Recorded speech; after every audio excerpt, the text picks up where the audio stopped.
Can you believe it's been a week and we're back? We're back to this stuff again. Tomfoolery on Tom's truck. 1968 C10 in bright white. I don't know if you can see me or not. I'm using the better camera, so I don't know where it's pointing.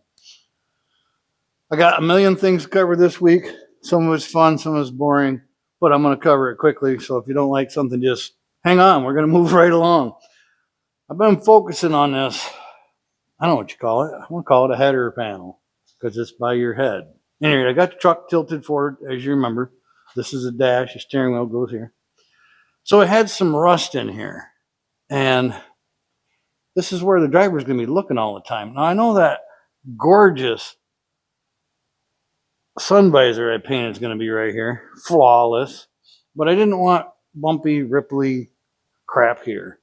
So I did do a little bit of filler, skim coat, and I sanded it. This is the reason I'm working on this now, and I'm going to work on this header as well, the headliner. Well, it's not a liner, but the header anyway. The roof, the inside roof. You know what I'm talking about. I've got it sanded about 3 panels over and the grooves, but my shoulder gives out. It's still better than trying to work on it above my head. So I figured I'd do this now while this is tipped forward. Take advantage of the position in whatever position you got the truck in. So I sanded this down, and then I primed it, and I sanded it down, and I primed it and sanded it down. Yeah, it goes on and on. I got like 4 or 5 coats on it. I'm about ready to give up, and it's still not perfect. But what I do in a situation like this, I want to just give you guys some ideas in case you get in these positions, how it'll be a little easier. Once you've done your first skim coat of filler, Bondo, whatever you use, yeah, you can power sand it, but it's a curve. This pretty much is all going to need to be done by hand. What I do after that is any imperfections, I'm not going to keep slathering on filler where it's a difficult and very strenuous on my shoulders spot to work. So instead, I'll use primer filler, which is a little more expensive. It takes longer to dry. I mean, to really get it cured before you paint it. But in this situation, we're going to be plenty of time for it to dry. Weeks and weeks. Yeah, probably. So I want to just touch on this real quick because I got a new way to do something that's going to save you some money. Sandpaper, getting expensive. Now I buy it in a roll and it's sticky on the backside. This goes on, hold on. This goes on one of these Durablocks. I might as well talk about that. Things they don't tell you about Durablock. Durablock is to try and flatten. When you sand something flat, you can cover a larger area. So your high points are going to hit longer on the sandpaper, causing them to go lower and get it smoother.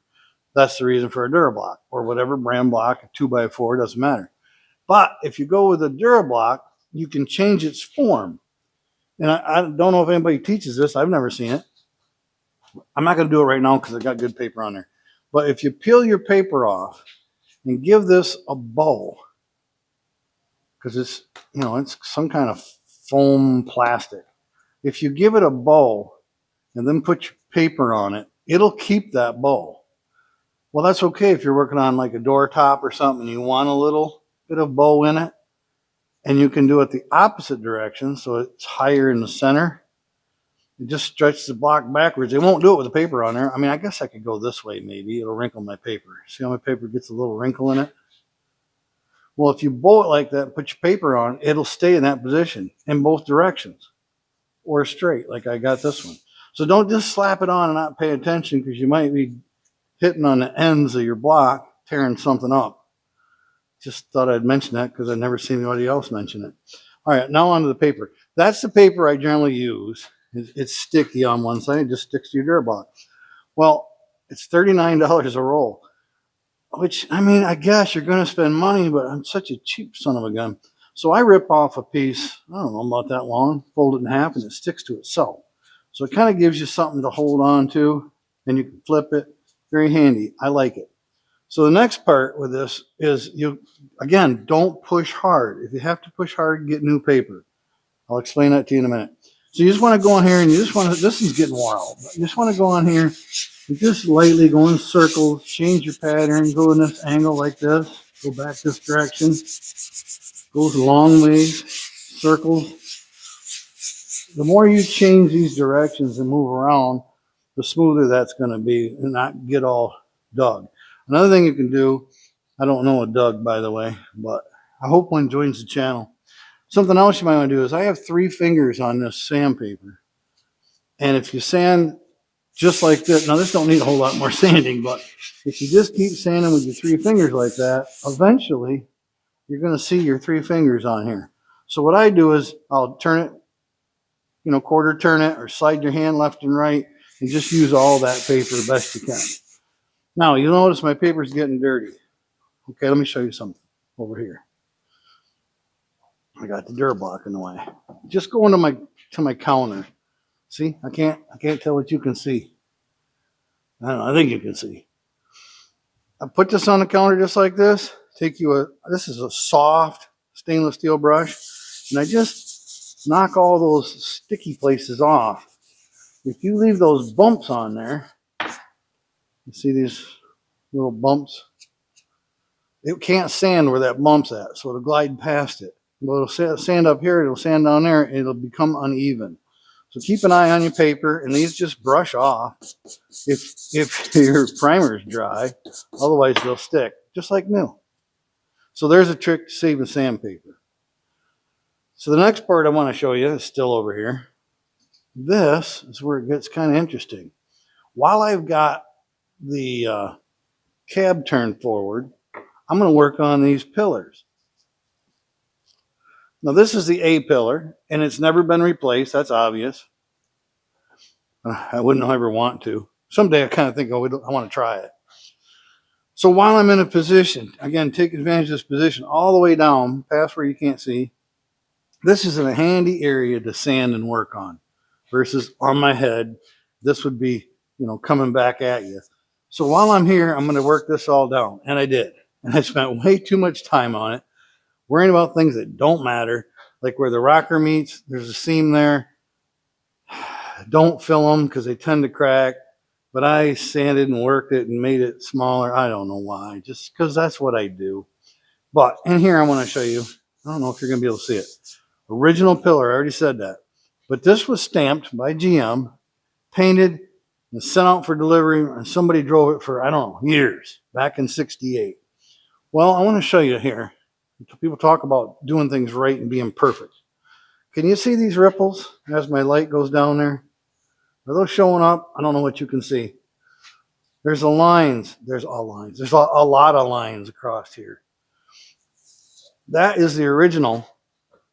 And then it was painted the original green. Then it was primed and painted white. And now I've primed it twice and sanded it. And I've almost got them out, but you can still see them.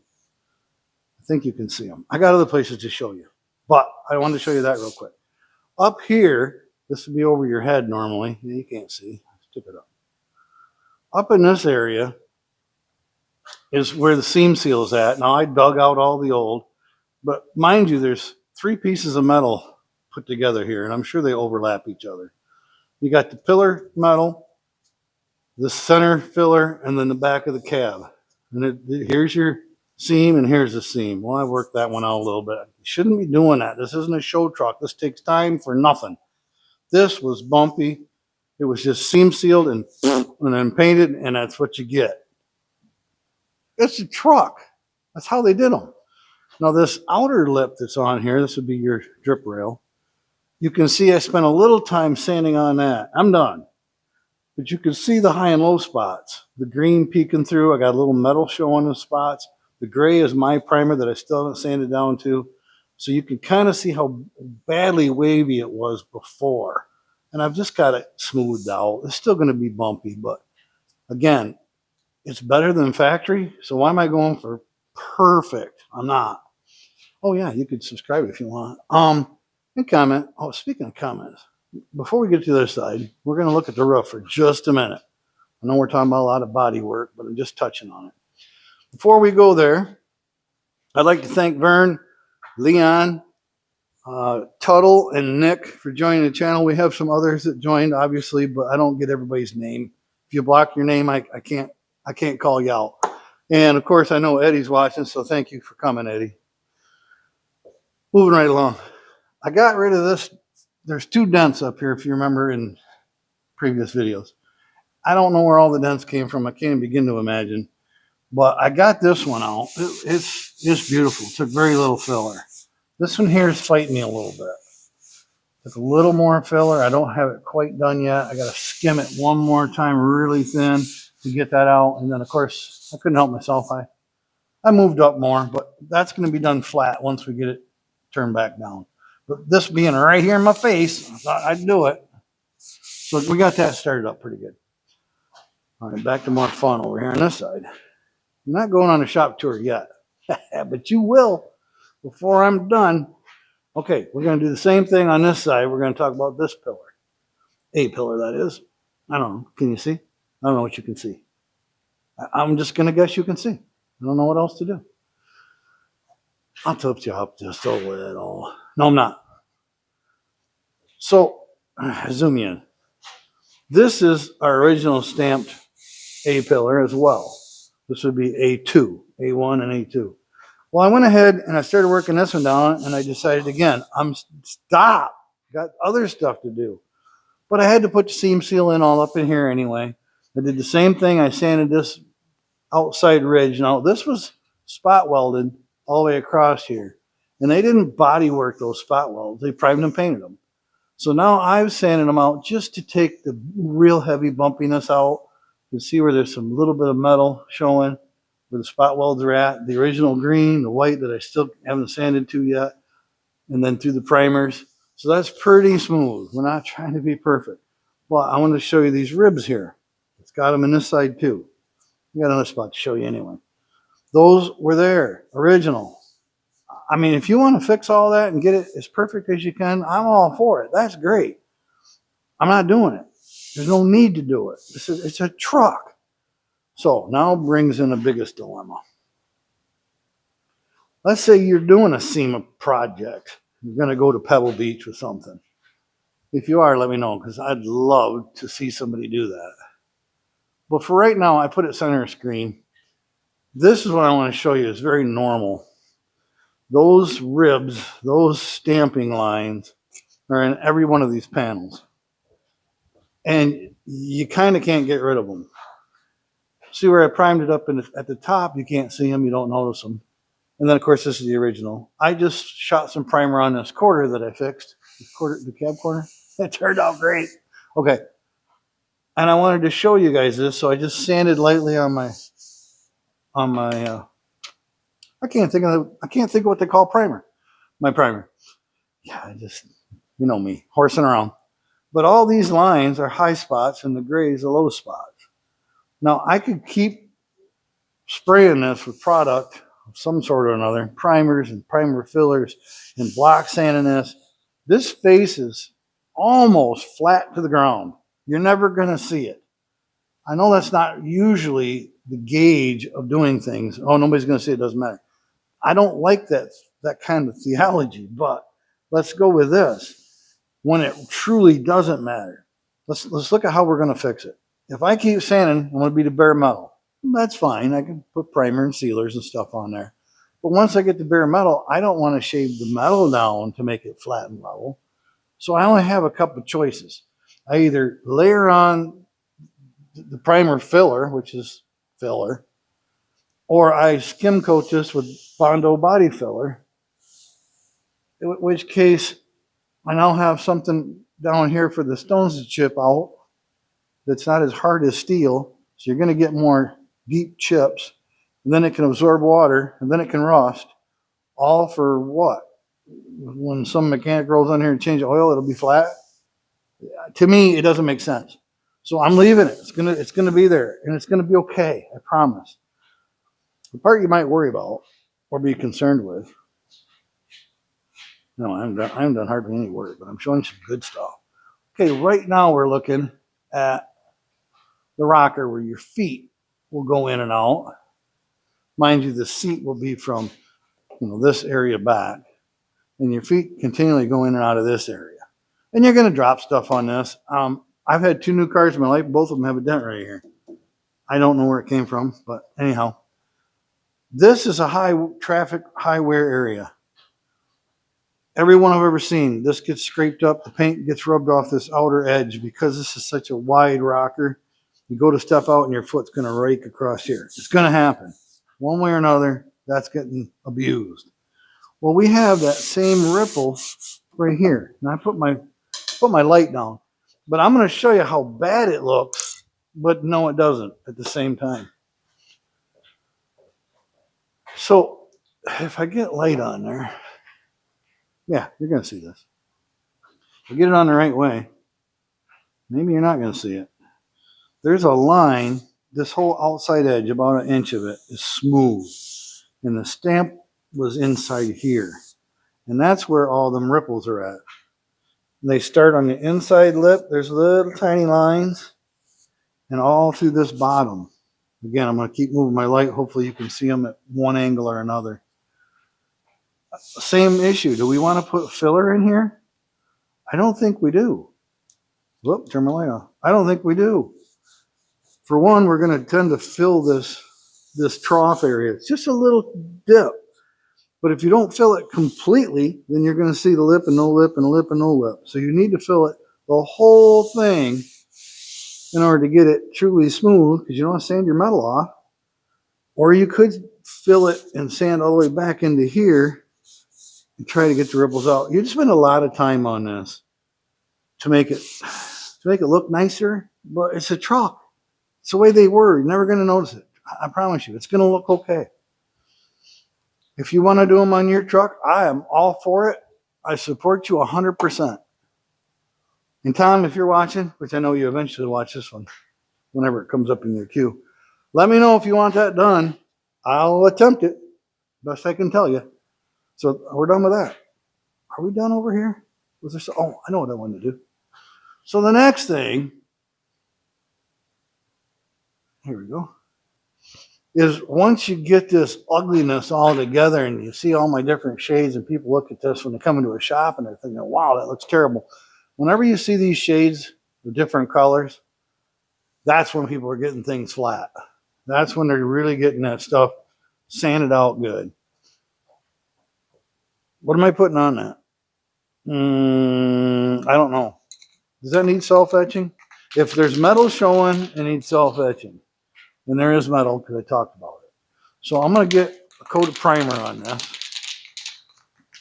The idea that I'm doing now is to get this painted where it's not over my head.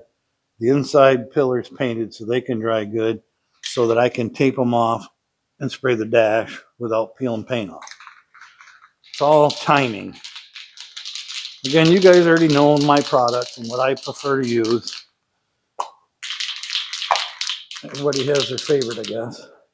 So what I want to do, not block your view completely, I want to get a coat of etching primer on this. I'm going to overspray in here. That's okay. I got to sand that some more. Otherwise, I'd tape it off. We just want to get this covered one time with self-etching.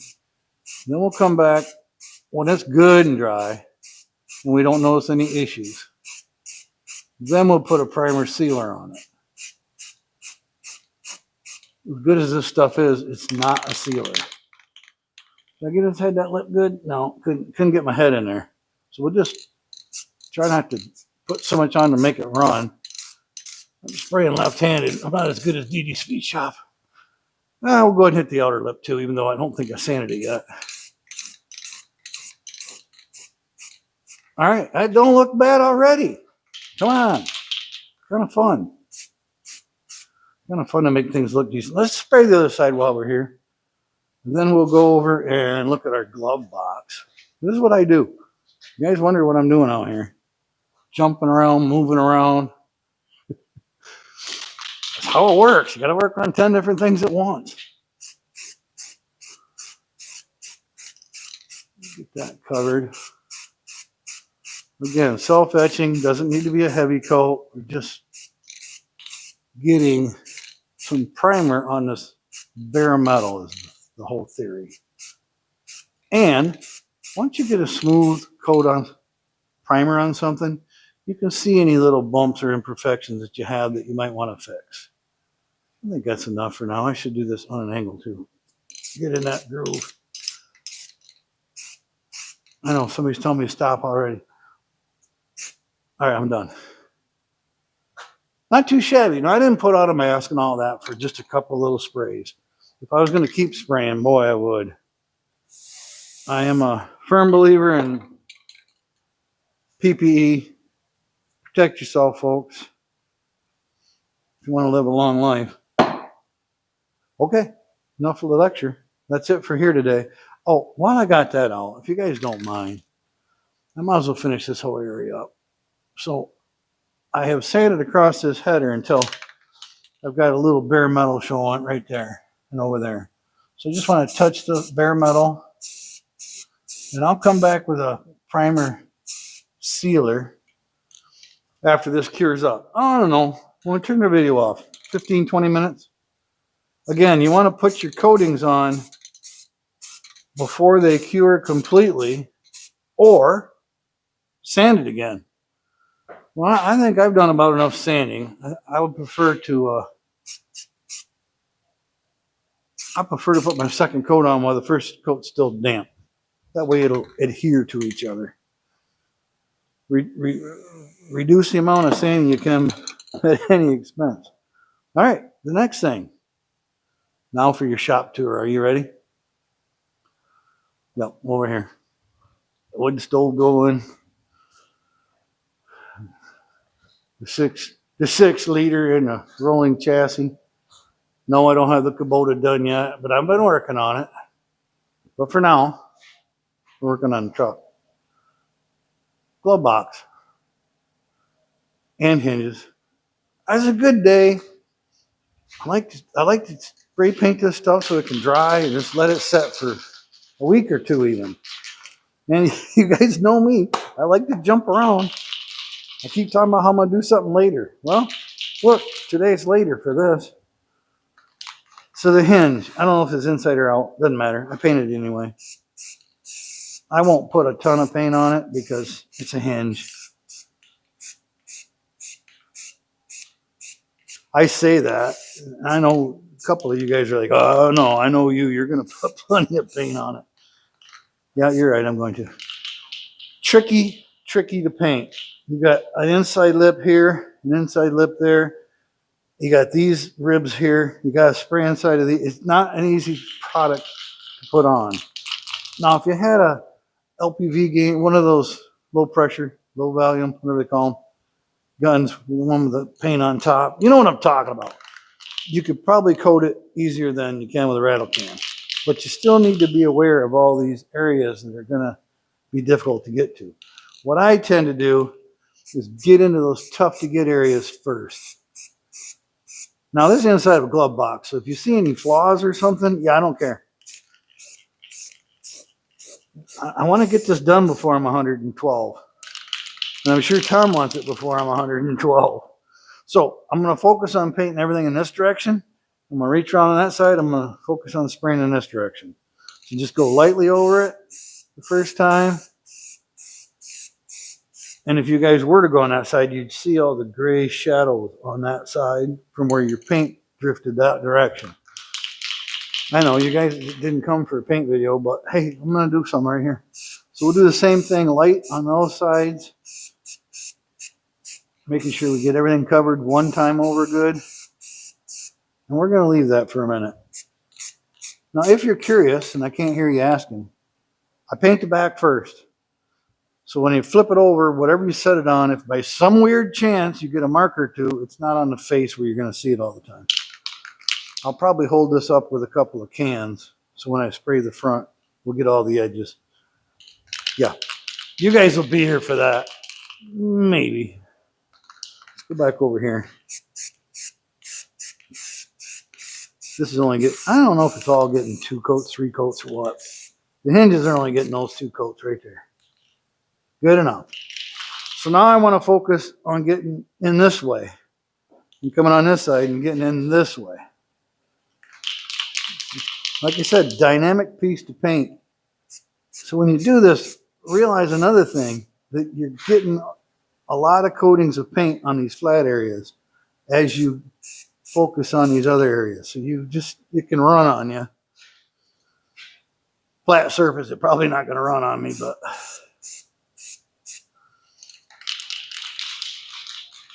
there's no such thing as overmixing your paint either. You shake it all the time.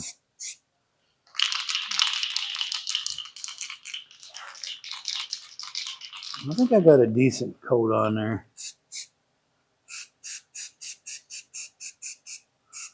You just got to let that set for maybe 30 seconds. What else can we paint today? We can paint them rockers. They're pretty much ready to go. Yeah, I'm scared. I want to do a little more sanding on them and make sure they get a good prime. All right, here we go. We're going to do a top coat. I'm going to go over it. I'm going to say 50% of the paint I want in this direction. And then a light coat this direction. And then the other 50%, yeah, I know, I did some that way. So we'll go with 48, 48, and 4%. Anyway, if you're doing the math, you keep track. I don't feel like it. We're going to go this direction. I don't know what else we're going to do, but I want to go one more coat before I call it good. I probably should go from the top side, shouldn't I? Yep, got a little spot there I didn't get. So it means probably that one. And then here we go.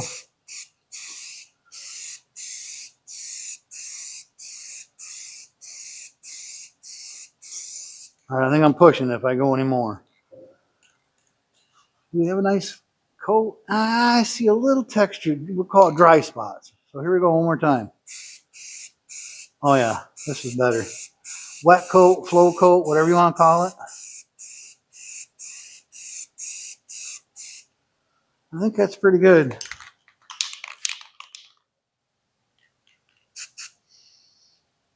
Do I dare go one more? Who's voting for one more? Ordinarily, I would stop right now. But being that this is going to dry on this table for the next 2 weeks, I think I can cheat a little, put a little more on it.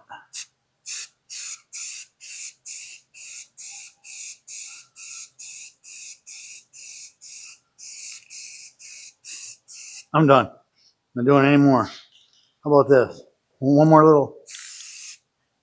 Oh, no, I got to do the whole thing. All right, we're done. Yeah, it's a good start. All right. Now, the next big deal, I got to get back on this door. Then I'm going to let you guys go. I had a portable welding job to do, so I pulled all my welding stuff out and just threw it down. That's another story. But this will be the next. I got to get back on it, the next project. Getting this bottom actually affixed to the door properly and welded in. I don't know if I'm going to do that this week or not, but I need to get back, focus on this. The only thing that held me up was I noticed that this, because it has a fold, is very rigid, and it's got a nice solid, but the door panel doesn't have anything to support it, so it droops in the middle. So I'm gonna have to get a block cut that's the exact height and prop it up inside of there. I will put one spot weld in the middle. I hope I don't wrinkle my metal, but one spot weld in the middle, along with that panel adhesive underneath it. But that's what's holding me up. I haven't had a chance to cut that block of wood and get it just precise. But this is coming. Doors are a pain, but they're coming. Speaking of those ripples, and I'll let you go. Can you see these? I know I've mentioned it before. You probably can't see them. These I will never monkey with, and I've watched plenty of guys do these, and they don't do them either. You've got 2 deep wrinkles in the bottom of this one. And on the other side, I think there's 3. Again, you could body fill those and sand them all out in case somebody was to get on their head and look underneath here. You know, if you were looking for 100-point perfect restoration. But I wouldn't do it because you're going to have, I don't know, it's going to be at least 3/16, maybe thicker, to fill those. And what's holding them in there? Well, technically, you're supposed to sand so the body fill has something to grab onto. So now you got to figure out a way to sand in those grooves. And then once you sand in there, you've hit the metal. So now you're going to have to do a self-etching or some kind of direct metal primer, and then put on your filler and then primer and try and seal it so it doesn't get wet and fall out. So again, just think about that. Do you really want filler in every little spot? I'm done with the filler talk. I won't bring it up again. All right. I think that's about all we got this week. I could do more with you. You stay and watch until time's up. But I got to work on these door jambs just a little more. I actually think I'm done on this side. Can't remember. I think this one, I want to sand up there. That's still damp. But I think this one's done. You know how I check? I wasn't going to show you this. This gets way too picky. Put a light down here. And look down your panel. And I see there's some little peck marks right in here. If you want to do a perfect job, I've never seen this on TV either. This is the only way I know you're ever going to get it done. You're going to have to put a light on there and look, because you can't feel that. So you shouldn't be able to see it. But with a light, I can see it. So I know to sand it. That's if you really want to get picky. And this is an area where I do want to be picky. This is the driver's side. You get in and out, you might look at this. Who knows? But I just want it to be kind of nice right through here. Definitely had a high spot right there. Yeah, I do a lot of sanding by hand. Power sanding is great, but you can take off a lot of material very quickly. This paper takes off plenty if you keep it clean. I got my corner dirty, I'll rotate to another corner. I think this is like 180. It's not like 80. You just don't push hard. Just let it glide across the paint. In this case, primer. You can see the groove. You can see a couple little bumps right there. Sorry. So that's, if you're going to be picky, you really want to get it down to the good stuff. That's my trick. I don't know if you guys love body work, but we're going to have plenty to do in the next couple of weeks. I'll try to mix it up for you. I know this is wrong, but it's how I do it. Again, I can't feel it. I can't, but I can still see a little bit. I'm going to take a little more off. That bottom turned out great. I didn't know there was such a high spot there. And it sanded out really easy. Don't have to push hard. You don't have to work your arms. Just repetition. Gentle. And it doesn't pack your paper so full of garbage. That stuff will come right out of there.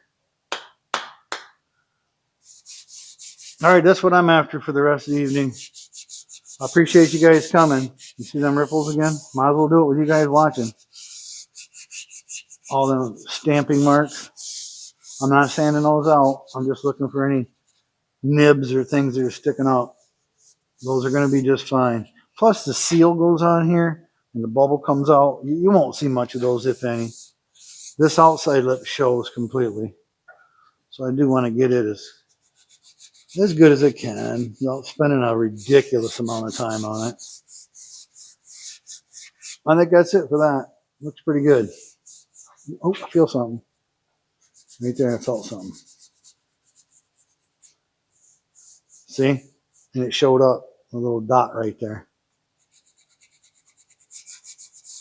Okay, I'm going to keep going. You guys do whatever you got to do, and we'll see you next week.